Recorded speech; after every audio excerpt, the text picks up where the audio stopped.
मैं संत मेरिस public school Mahnar Vaishali का शिक्षक सुशील कुमार झा वर्ग खष्ठ सप्तम अष्टम नवम और दसम के लिए हिंदी व्याकरण पढ़ाने जा रहा हूँ। आज का विषय है वाक्य विचार। सबसे पहले मैं कुछ इंट्रोडक्शन दे दूँ। किसी भी भाषा की जो सबसे छोटी ध्वनि है उसे वर्ण कहते हैं, और वर्णों के मिलने से शब्द का निर्माण होता है और शब्दों के मिलने से वाक्य का निर्माण होता है। लेकिन यहाँ ध्यान देने वाली बात यह है कि शब्द किसी भी भाषा की प्रारंभिक अवस्था है ना, जबकि वाक्य उसका विस्तार। तो सामान्य भाषा में हम कह सकते हैं कि शब्दों के सार्थक समूह को वाक्य कहते हैं।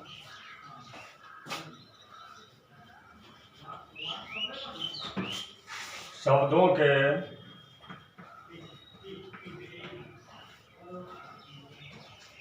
सार्थक समूह को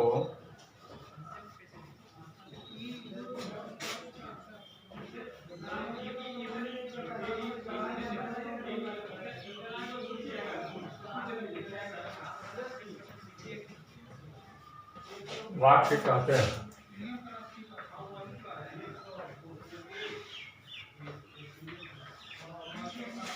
जैसे राम आम खाता है।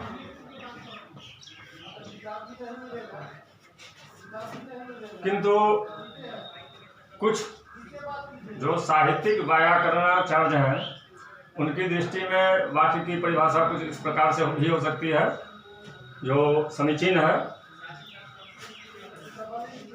अर्थात सार्थक शब्दों का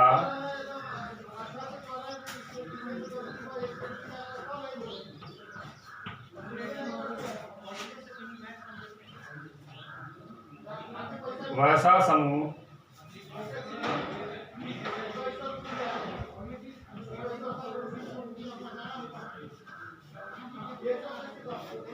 जिसमें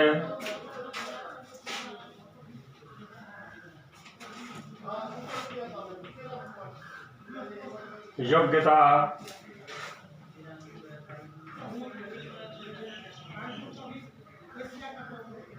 आकांक्षा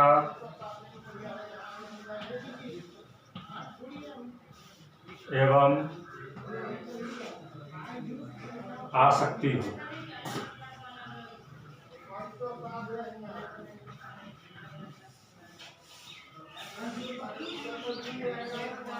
इस दृष्टि से अगर हम यह लिखें, उदाहरण के लिए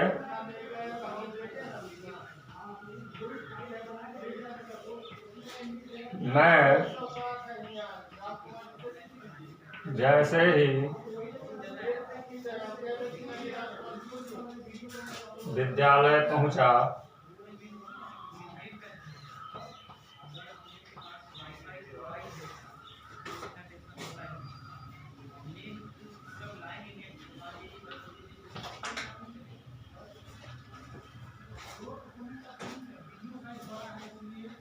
पढ़ाई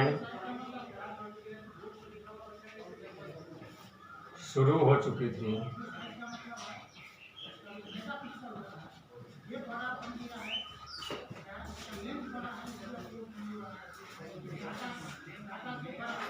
नीचे वाले उदाहरण को ही हम वाक्य की संज्ञा दे सकते हैं, क्योंकि इसमें योग्यता विद्यालय में पठन और पाठन की योग्यता है।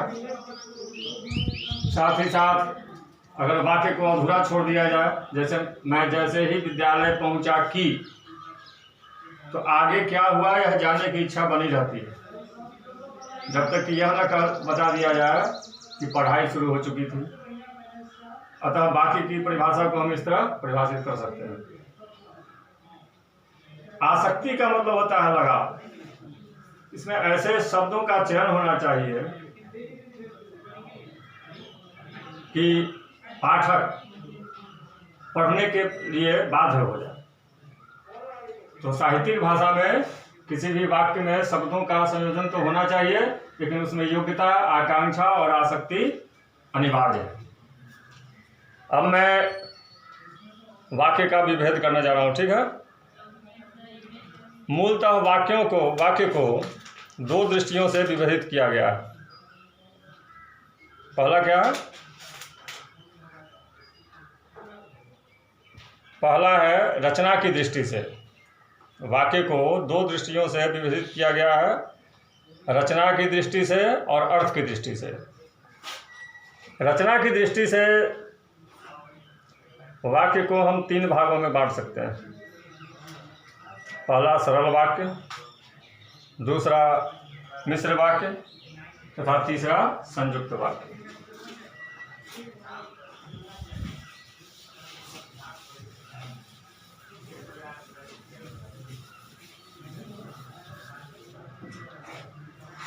रचना की दृष्टि से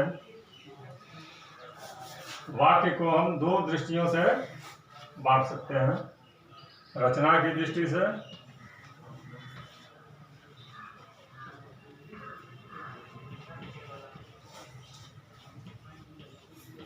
तथा अर्थ की दृष्टि से।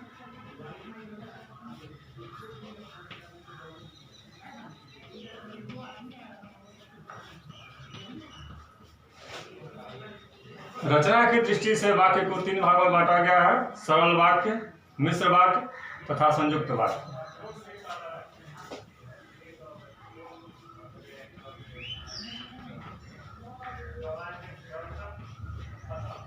दृष्टि से वाक्य को तीन भागों में बांटा गया है: सरल वाक्य, मिश्र वाक्य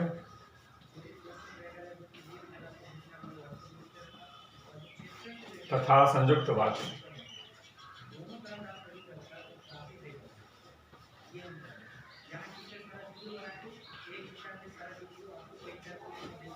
अब हम बारी बारी से इन तीनों प्रकार का अध्ययन करेंगे।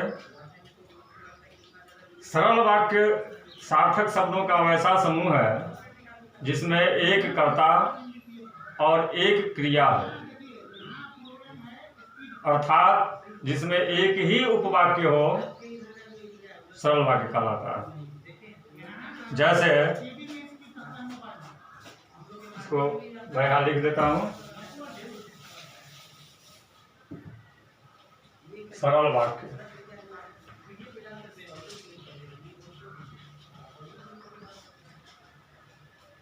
सार्थक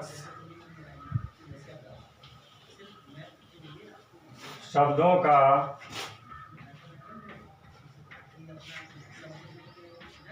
वैसा समूह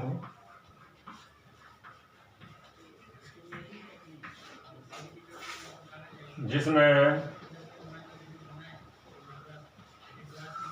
एक कर्ता तथा एक ही क्रिया।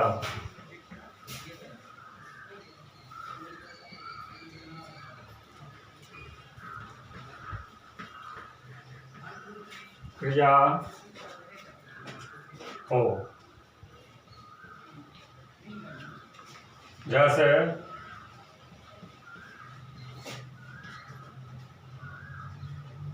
मैं विद्यालय जाता हूँ।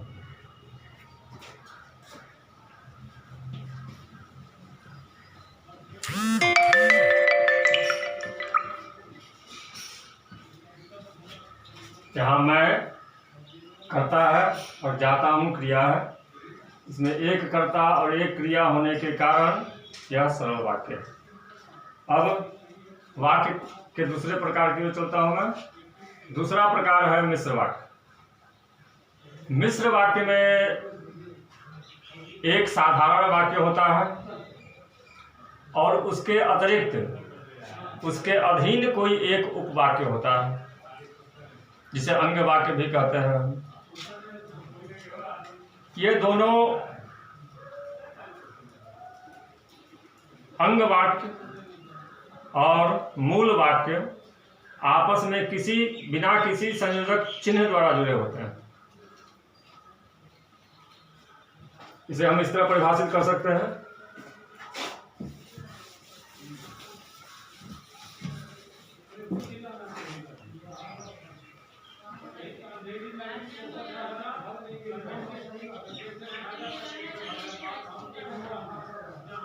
वैसा वाक्य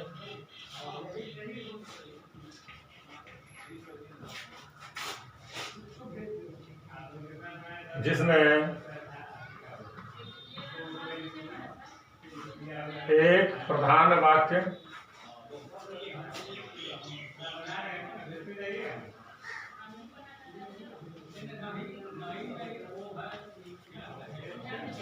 तथा दूसरा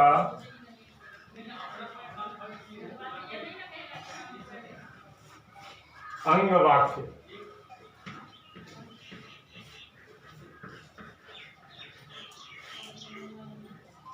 परस्पर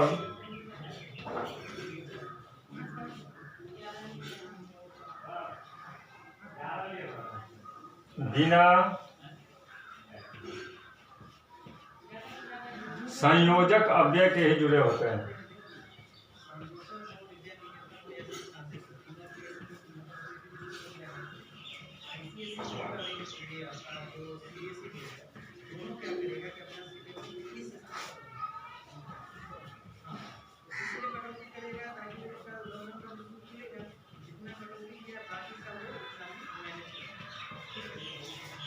इसमें दो उपवाक्य होते हैं, इसमें एक प्रधान उपवाक्य होता है और दूसरा अंग वाक्य होता है।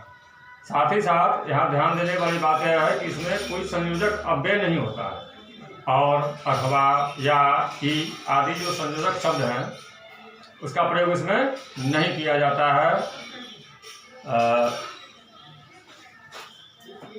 जैसे वह कौन सा मनुष्य है,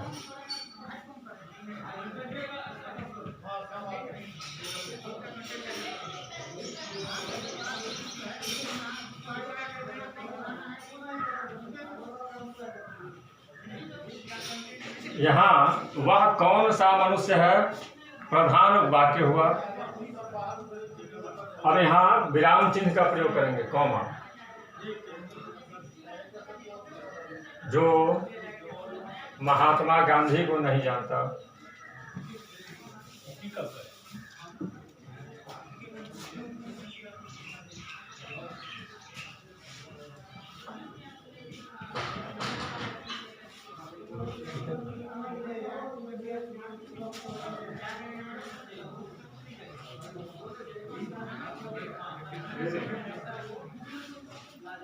महात्मा गांधी को नहीं जानता, यह अंग वाक्य है, अंग उपवाक्य है, और वह कौन नहीं जानता प्रधान वाक्य है। ये दोनों संयोजक चिन्ह द्वारा जुड़े होते हैं, संयोजक अव्यय द्वारा नहीं। और वाक्य का रचना की दृष्टि से वाक्य के तीसरे प्रकार में है संयुक्त वाक्य।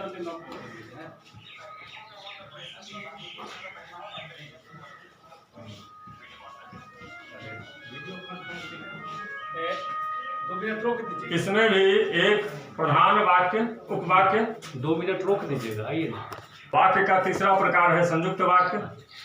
एक मिनट। इस वाक्य में एक साधारण अथवा मिश्र वाक्य संयोजक अव्यय के द्वारा और अथवा या आदि संयोजक अव्यय के द्वारा दूसरे उपवाक्य से जुड़े होते हैं।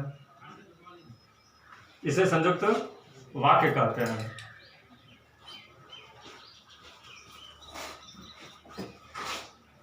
वैसा वाक्य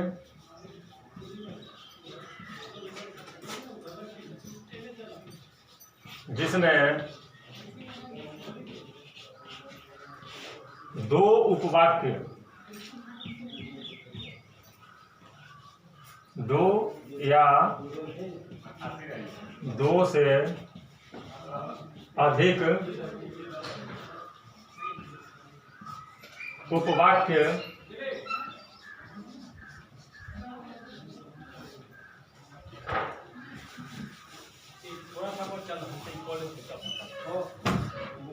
संयोजक अव्यय के द्वारा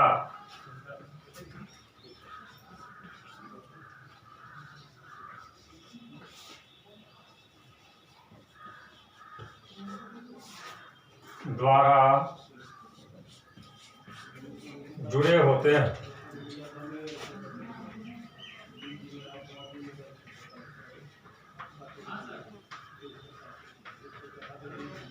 जैसे मैं विद्यालय पहुंचा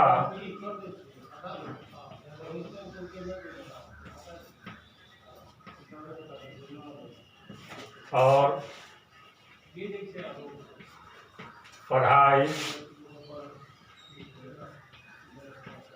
शुरू हो गई।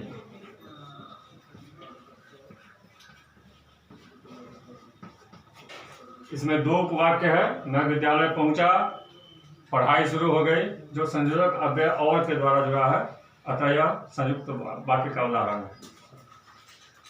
और शेष भाग मैं अगली कक्षा में पढ़ाऊंगा वाक्य परिवर्तन।